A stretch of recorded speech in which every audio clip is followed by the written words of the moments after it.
Hi, so I'm jumping on today just to start a conversation that the Lord has been talking to me about for several years. And that is being able to see myself as being one in spirit with Him. He told me one day, Janet, you see yourself as just a little old me, when in reality, you are we. And I really didn't have the paradigm for that. So he's been building that concept to me for quite a while. I don't know why I find it so challenging. When I really research the scriptures, it's clear. He says in John 14 that I am in the Father and you are in me and I am in you. In John 15, he says, I am the vine and you are the branches. The word says that as he is, so are we in this world. What are you going to do with that? I wrestled him because I don't feel like we. I don't feel like I'm one in Christ. I don't feel like a we. But his word tells me I am. And so maybe you need your paradigm stretched a little as well. So that's what I'm here to do. But no, in all reality, I've walked much of my Christian walk thinking that I was a physical being and I would have spiritual experiences. And I have come to realize that that is just complete opposite of the truth. I am a spiritual being having a physical experience. I'm an eternal being that will live for forever with my King. And in most of the teaching that I understood early in my walk, I felt like, everything was reserved for the sweet by and by.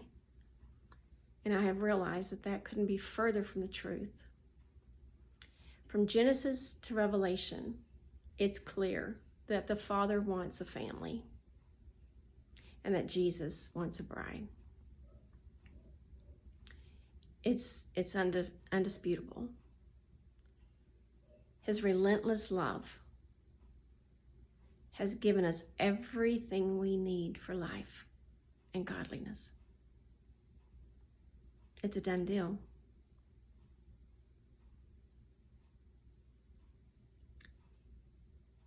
We were crucified with him. The word says that we were baptized into his death.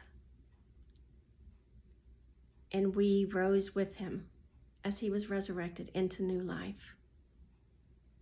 He didn't come to change me. He came to replace me. The part of me that could not complete the law, the part of me that could not hit the standard, he already did it. He took all of that and he nailed it to the cross. And I get to walk in that newness of life that is his. We are we. Most of us look at the gospel that it was about Jesus was born. He walked a sinless life. Jesus went to the cross and Jesus was resurrected. But the truth is, Jesus came as a newborn baby for you and I. He lived a perfect, sinless life for you and I. He hung on that cross and he took all of our sin. And he did that for you and I. And when he was resurrected as you and I. We became one in spirit. I no longer have a Janet spirit. He replaced my spirit with his. And that means I am a new creation, and so are you. And when you begin to see that, all shame, all condemnation really does just roll away. I no longer am trying to be perfect. I'm no longer trying to hit the mark. He already did it. And he's taken my sin and your sin, and he's cast it as far as the east is to the west. There is no human record for you or for me that the enemy can taunt us with. Jesus paid it all.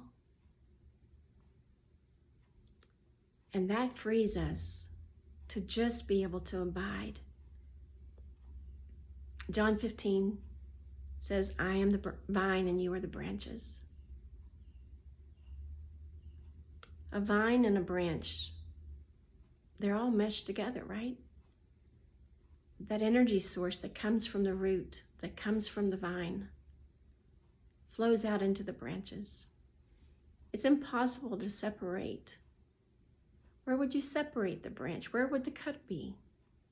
What angle would it be? Because as I've learned to walk in this that he has been teaching me, I don't know where he stops and I start. I don't know where I begin and he ends. It's just this beautiful dance. It's just this beautiful melody. I see myself more as we every day. And I get freer every day. And I have more time and energy to invest into the kingdom. To setting prisoners free. Setting captives free. Loving people because I don't have to hit a mark anymore. I'm free to love people because I've been loved. I'm free to forgive people because I've been forgiven. The bride of Christ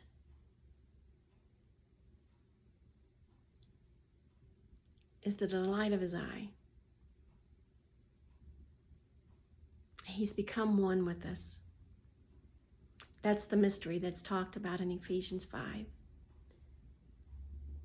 The two have become one flesh. And that is the profound mystery, but I'm talking, he says, about Jesus and the church. You really can't evade it. We are we. No longer a measly little me. His love was enough. He did everything needed. Now he just wants us to partner with him. Why else would he have left us here? The love that he has, the depth of love he has, why would he have left us here after rescuing us if he didn't have something amazing for us to do and to partner with him in? And so maybe this is a totally new concept for you. It's when you begin to read the scriptures through this lens, you'll see it. It's everywhere.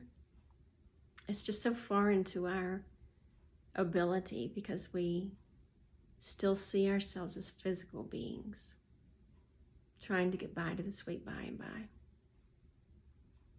When in reality, he has given us everything in life that pertains to godliness, life and godliness. Apart from him, we can do nothing. He makes that very clear. But we are not apart from him. We have become we. And I pray that the fullness of that idea, which can be taught for hours and days, and I've just dropped it in your lap here for a few minutes, but I pray that the fullness of that idea will stay with you and that you will go to the Word and begin to look at all the scriptures that refer to in Christ and see for yourself that you are no longer just a me, but you are an amazing we. Until I see you on the other side of the screen, I pray blessings over you and all that you love.